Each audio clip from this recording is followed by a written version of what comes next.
Welcome back to an episode of Fishing with Flair. Today I'm going to be going over my top 5 fall baits for that time of year. The water's starting to cool down now. Right now it's about 70 degrees outside. The nights are getting down about 40, and I've got my top 5 favorite baits that I like to throw to catch fish. First one is going to be a chatterbait. And these aren't going to be in any particular order. And I like the chatterbait because it's a good versatile bait. You can throw it around wood, you can throw it on rock, laydowns, stumps, through grass, anything like that. As far as color-wise go, it really depends on the water clarity. I like to stick to white and chartreuse as my favorite, but I will go to black and blue every once in a while, or green pumpkin. Next, I like a square bill crankbait. I like the square bill crankbait because, again, you can throw it around rocks, laydowns. You can rip it out of grass. My favorite places to throw them is probably bumping around rocks. In the fall, the fish move shallow. They go up in the creeks, they follow the shad, and what better way to imitate a shad than a shad profile crankbait like a square bill. Next, we have a jig. My favorite color of jig, black and blue, but honestly, in the fall, any color really works. Black and blue is just my favorite because I fish a lot of dirty water. I like a jig because you can pitch it, you can flip it, you can skip it, you can swim it, you can do anything with it.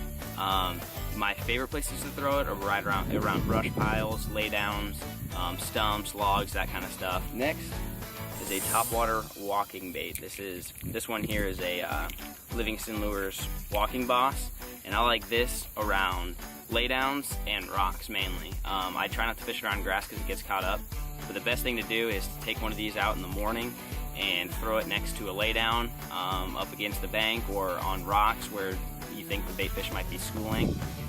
It's a great bait to imitate a shad. And lastly is a finesse bait, and this one is going to be a shaky head straight tail worm.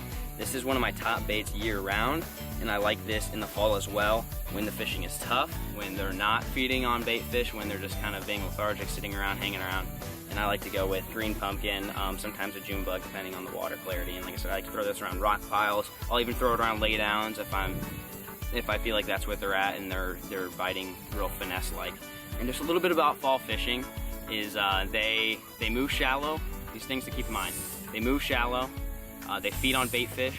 Match the hatch is the biggest thing. Figure out what they're eating, match that hatch, and just look for schooling fish, especially in the morning. A lot of times they get schooled up, and that's when they do most of their feeding, is either early in the morning or late at night. And fall is one of my favorite times to fish. It's shallow water fishing, it's power fishing, it's all the stuff that I love to do, all the baits I love to throw, and it's definitely a good time of year to catch a big bass. That's it for today's episode, and thanks for watching.